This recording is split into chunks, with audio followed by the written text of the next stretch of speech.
estamos aqui com Elcio Aguiar, professor de linguagens, né? Que veio hoje conversar com a gente e trazer algumas informações, afinal de contas o Enem tá aí. E o professor de linguagens, Elcio Aguiar, vai nos dar algumas dicas, né, de questões e assuntos que estão sempre presentes no Enem. E hoje é o nosso convidado do Bom Dia. Muito obrigada, depois de um feriado na quinta, mas para ele não foi feriado. Essa semana não tá sendo feriado nenhum, né? Nenhum. Bom dia. Bom dia. Eu queria agradecer inicialmente ao convite, dizer que estou aqui à disposição. A gente é que agradece. Quem está em casa assistindo, que vai estar no Enem, vai agradecer muito mais ainda, porque a gente sabe que hoje é aquele momento que as pessoas já estão assim... Vou contar até 10 para ir acalmando, porque parece que quando chega o domingo, que a pessoa está saindo de casa, aí já começa a dizer, meu Deus, está me dando um branco. E não é bem assim. A gente sabe que o nervosismo é grande, todo mundo numa expectativa, alguns querem verdadeiramente ter uma boa nota no Enem, né? Poderem ter a oportunidade de estudar numa faculdade, numa universidade de preferência, com custo praticamente zero, né? Zero, pública. Não é verdade? Como é que estão os seus alunos? Antes da gente começar aqui com a pergunta, para dar uma ajudada aí. Assim, eu fui um felizardo ao escolher o curso de letras, né? Porque aqui no Piauí, a nossa disciplina, linguagens, vamos colocar assim, ela é peso 5. Então, o seu erro será multiplicado por 5, assim como um acerto. Então, o que é que acontece? O alunado daqui, o meu aluno especificamente, vamos falar assim, ele tem, como é que eu posso dizer, uma pegada maior em linguagem. Se for para outro estado, logicamente você vai respeitar as instituições com as quais eles irão trabalhar. Mas aqui o peso é 5, então o foco tem que ser total, certo? O foco tem que ser total. Por exemplo, uma nota de corte em linguagem, ela chega até 800 ali baixo, né? Que o aluno que passa, chega ali em torno de 690, 700 baixo, já tem uma nota, vamos colocar assim, bem interessante para caso ele queira fazer, que é o curso mais concorrido, medicina, ser suficiente, 700 baixo. Mas quando você faz 41 a 42 questões, as 45 possíveis, minha amiga, aí você quebra a banca, bota 100 pontos de diferença e pegar esse aluno, logicamente, em um resultado promissor é muito difícil.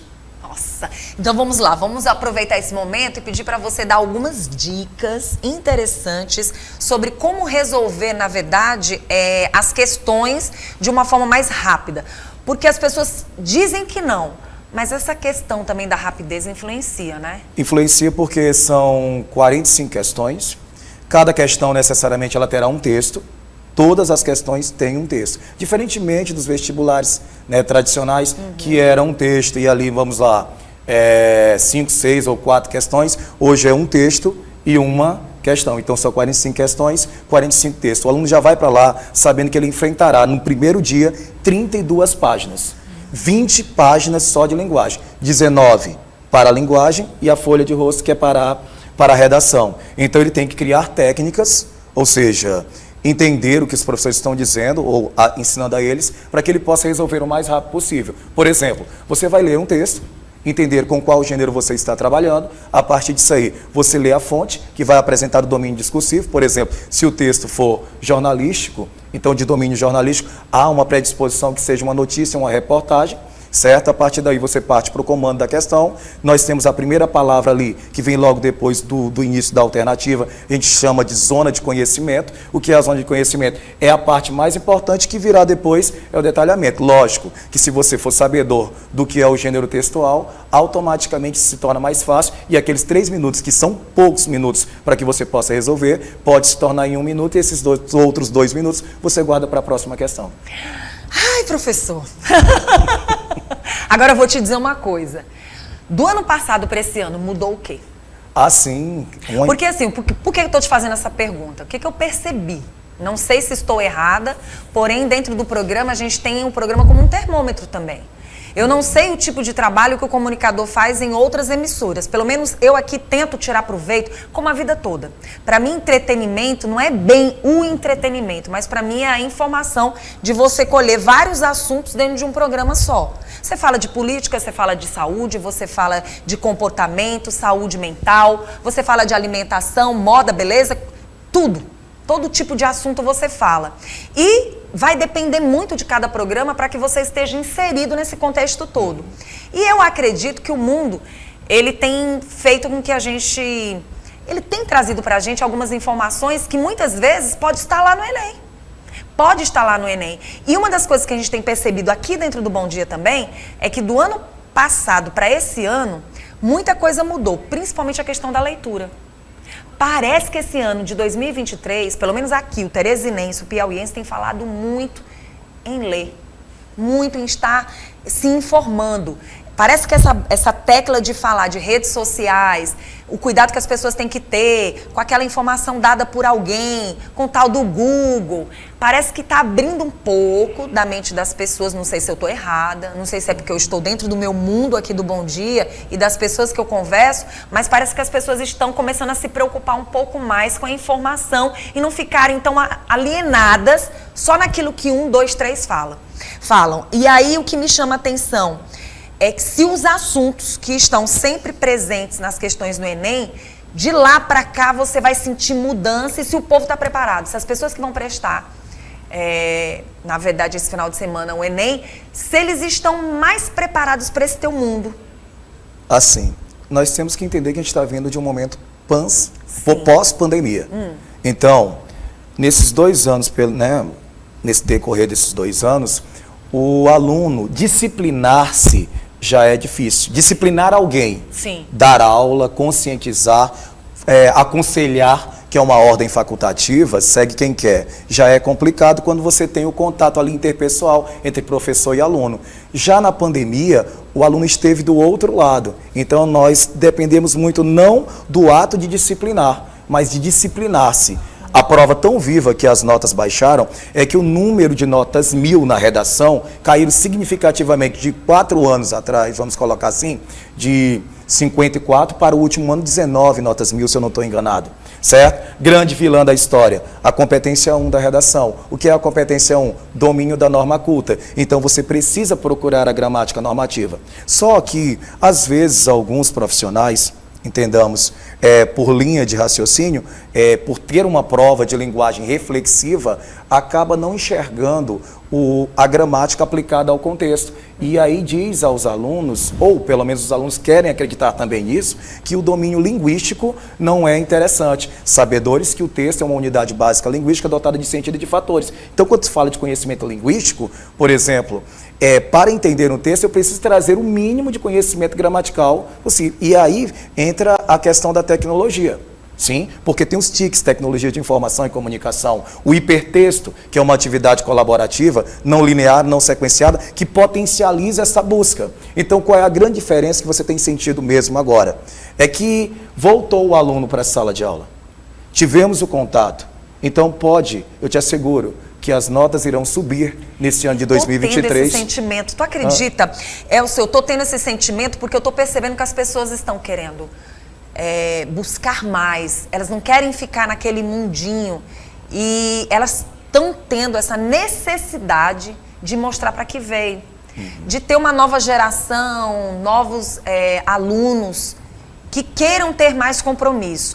Eu não sei, acho que esse ano, pode ser que eu esteja enganada, mas eu acho que esse Enem vai ser diferente do ano anterior. Assim, outro detalhe, quanto à questão da formatação.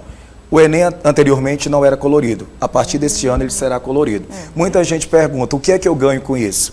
Ora, se você pensar em um quadro da Tarsila, como a Baporu, as cores são fortes, é o verde, o amarelo, a representatividade, a simbologia. Você tem os textos multimodais, dotados de intencionalidade. Então, a questão do fundo, a questão da diagramação, a coloração, a questão da semiótica que entra, que é ícones, índices, símbolos, todos dotados ali de alguma pegada que pode envolver não só a questão da letra, mas a questão da imagem ou da linguagem mista. Então, é mais um plus agora. Tudo isso influencia? Influencia, significativamente. Então, podemos abrir os olhos de quem está do outro lado, que fica esperto nesse aspecto, né? Sim, sim. Você já está dando um bizu aí. Existem alguns assuntos que eles precisam. Então, a partir do momento que você assume que o Enem terá coloração, isso ele quer dizer, eu vou trabalhar com multimodalidade, eu vou trabalhar com textos semióticos. A semiótica ela vai trabalhar ali com signos. E signo é toda a tentativa de representar. E você não representa só por palavras. Você pode representar a vida por imagens. Então, tem toda uma simbologia que depende de mim, como emissor, depende do receptor, que no caso seriam os alunos, para que ele entenda esse contexto, seja ele linguístico ou literário. Você acha que essa questão de responder, na verdade, essas questões de uma forma mais rápida, mostra muito que o aluno está preparado de alguma forma ou não? Porque tem pessoas também que vão mais rápidas porque não estão entendendo muita coisa. Mas tem um outro lado também, né? Porque assim, às vezes quando você pensa muito, também corre o risco de você estar com mais dúvidas do que certeza. A confecção dessa prova, ela é muito bem feita. Existe um negócio chamado de matriz. Eu costumo dizer que se a forma do bolo é redonda, o bolo logicamente sairá redondo. Então, foi feita uma matriz com 8 ou 9 competências, como preferirem, e vai em torno de 31 habilidades. Não te dá a resposta, mas faz com que você entenda como ler a questão, otimizar esse tempo e resolver a questão com maior segurança. Logicamente, que entendendo dessa forma, a sua resposta será assertiva, segura, precisa, e se, logicamente, eu não tiver esse cuidado, provavelmente eu irei errar. Por exemplo, uma competência 6, habilidade 20, que é a língua como patrimônio histórico, cultural, formador da identidade nacional. O gabarito da questão sempre é a letra da lei. Então, se eu tenho uma prova de língua portuguesa que vai tentar contemplar, homenagear a si mesmo por meio metalinguístico, ela não vai deixar de cobrar uma questão que tente homenagear a própria língua. Então, eu terei lá no dia uma língua que fala de patrimônio linguístico, formador de identidade, patrimônio cultural. Então, essas palavras vão aparecer no gabarito. Se eu conheço a matriz, eu vou conseguir resolver essa questão. E aí, como eu falei, o tempo que sobrar, a gente guarda para as mais complexas. O que você está esperando dos seus alunos? Assim, Passa bonito, hein? Bora lá, o que eu espero? Assim... Senão puxão de orelha. Eu posso relatar um caos aqui? Deve. Eu tenho um problema de pressão, certo? E eu esqueci de tomar o remédio. E fui para a revisão, e aí eu entrei, eu pensando assim, não, você o 7º, 8º. Quando chegar lá, me colocaram para abrir a revisão. E eu tremia muito, eu tremia tanto que eu não conseguia. Eu ficava 21 anos de docência, jogando o microfone de uma mão para a outra. Só que quando eu comecei, lá havia em torno de 1.100 pessoas, eu comecei, o texto é o quê? Uma unidade básica, linguística dotada de sentido de fatores. Aí são quantos fatores? Aí eu falei, Brasil e Alemanha, 27. Quais são os mais importantes? Coesão e coerência. Quando os alunos responderam, parece cantor, tipo assim, só vocês que eu tinha esquecido a letra da lei, que eles começaram a responder, que me acompanharam, que seguraram minha mão, aí pronto, eu deslanchei. Sabe o que eu senti? Não precisou nem do remédio da pressão naquela hora. Isso, não precisou, não, foi embora, Parece que você tomou o comprimido naquele minuto. Aí foi embora. Então, o que é que eu quero dizer com isso? Estão preparados. Estão preparados, estamos juntos, e que neste momento, por exemplo, numa sexta-feira, que eu queria até parabenizar o quadro, que é a véspera, que eles se tranquilizem, que tudo foi feito, que agora aqui a gente só apare algumas arestas que possam ficar, e que, logicamente, amanhã vá descansar, certo? Porque é uma prova duradoura, em torno de 5 horas e meia. E o que tinha que aprender, já aprendeu. Já aprendeu. E tem que adotar uma estratégia adequada. Outra coisa também, voltando a essa história de ter pressão alta. Eu geralmente faço a prova, né? E no dia eu tinha esquecido de tomar o remédio. E também nem levei. Aí eu falei assim, não, vou lá para fazer a prova de língua portuguesa. Me empolguei e comecei a brincar com a redação. E aí, quando eu fui ver, eu vi que eu não tinha feito o que eu deveria ter feito.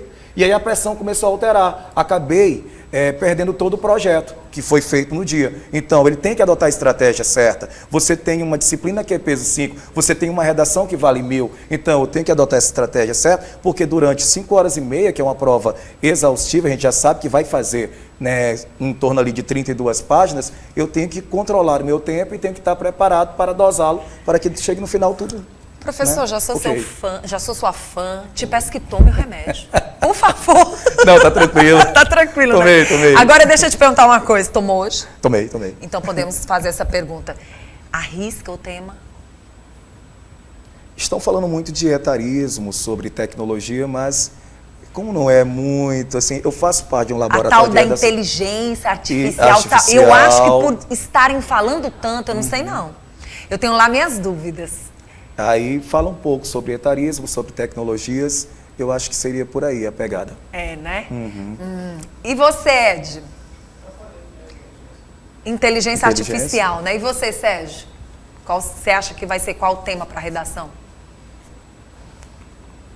Eu penso na guerra. Na guerra? Olha aí, na guerra, né? E a nossa noiva, que hoje nós não temos uma noiva aqui, né? E você, o que você pensa? Inteligência artificial e a nossa profissional dos buquês. De guerra, né? E você, Baruque? Gente de Deus, verdade. Lá dentro no nosso estúdio, a Lorena tem... E Lorena, dá pra falar aí, Lorena? Você tá dentro da suíte aí, quer dizer? O que você acha, Loren? Talvez sobre democracia, considerando o cenário de mudança política. Pode ser inteligência artificial, porque é um assunto IA também está sendo bem comentado, ou então algo relacionado à saúde. Eu também acho, relacionado à saúde ou até à própria saúde mental, né? Também não sei, que tem sido algo muito batido, né, durante o ano inteiro, e a própria saúde, né, a alimentação, né, na vida das pessoas. Meio ambiente. Meio ambiente. Agora você... Teve pautas na ONU e mudanças climáticas desde o começo do ano. Agora, Lorena, ontem a gente estava conversando, você deu até um exemplozinho das cantoras, né? Ah, sim, sobre inteligência artificial, sim. Repertório cultural, o comentário da Cher, da Mariah Carey, sobre como a inteligência artificial atrapalha ou prejudica, porque tipo, criaram imagens delas cantando sem ser realmente, de fato, autorizado por elas. De repente, pessoas que não estão tão bem assim, né? E até usar, muitas vezes, a imagem das pessoas... Usar a imagem da Cher com a Madonna, e as duas não se falam há 20 anos. É muito complicado. E aqui mesmo, eu acho que foi aqui, né, Lorena? Foi dentro do nosso estado? Não me lembro. Foi. Dentro do nosso estado, uma pessoa, um blogueiro, né? Um influencer passou por uma situação desagradável do tipo, né? Parece que foi com... Utilizaram a voz dele. Nosso microfone não está muito legal, mas obrigada, Lorena. São muitas informações. E todo mundo tem que estar preparado com tudo, né? Quem vai prestar o Enem tem que ficar atento sobre todos os temas possíveis, né? Sim, sim. A confecção da redação em si, né? Porque, como eu falei, o número de notas 1000 deu uma reduzida. Muito, como eu falei, culpa da competência 1. A partir do momento que você tem afinidade com o tema com o qual vai ser trabalhado, a competência 2 e a 3, que a 3 ela é referente à coerência, é selecionar, organizar, interpretar, né, e relacionar, fica mais fácil. A 1 e a 4, competência 1, domínio da norma culta, a 4 é coesão textual, que seria a organização, a sequenciação e encadeamento das ideias, e a proposta de intervenção fica mais, aliás, deveria ter que ter uma certa atenção com ela. A 5 é a mais acessível. O menino já tem a proposta de intervenção a ser feita, e ali você tem que colocar o agente, a ação, o modo meio, o detalhamento e a finalidade. Preocupação mesmo com a 1 e a 4, que é o domínio da norma culta, que é minha praia. Muito bom, estou super feliz de ter recebido você hoje aqui para a gente conversar um pouco sobre esse assunto nesta sexta-feira. Acho que você foi a peça-chave para essa sexta-feira, a gente fechar com chave de ouro e já desejar boa sorte para todo mundo aí no domingo, né? Obrigado, eu que agradeço. E queria desejar sorte aos meninos, sucesso. Ainda dá tempo dos teus alunos ou de algumas pessoas entrarem em contato, qualquer dúvida, inclusive está o Instagram aí na telinha, quem quiser entrar em contato com você, como é que faz? Vamos lá. Eu tenho um projeto também de língua portuguesa, né? Posso falar o nome? Deve, fica à vontade. Chamado Caderno de Letras. Tem meu Instagram aqui, Prof. Elcio Aguiar, também, caso queiram entrar em contato. E eu queria deixar algumas dicas sobre assuntos pertinentes, pode ser bem rápido. Olhando para essa câmera 2. Vamos lá. Gênero textual. Você tem aí 5 em voga: a notícia, a reportagem, artigo de opinião, editorial e resenha. Diga-se de passagem, resenha caiu nos últimos 4 Enems e, curiosamente, o gabarito era o mesmo, letra E. Sim, eu brinquei, eu falei, rapaz, não é possível que vão colocar a letra E de novo, e colocaram. A questão da variação linguística, que você é aquilo que você seleciona. Então eu sei o grau de instrução, domínio discursivo a partir daquilo que você seleciona. Aí vem a diatópica, diastrática, diacrônica e diafásica. A questão das funções da linguagem todo ano cai. Então é esperado muito a questão da metalinguística ou da poética. Você tem as tipologias textuais, descritiva, expositiva, injuntiva, argumentativa e narrativa. E você também tem a coesão e a coerência. A coesão é a parte da organização e encadeamento das ideias. E a coerência é quando as ideias correspondem aos fatos. É bom que eles deem uma olhada nisso aí, para que a gente possa obter o resultado esperado e dia 16 de janeiro a gente possa comemorar juntos.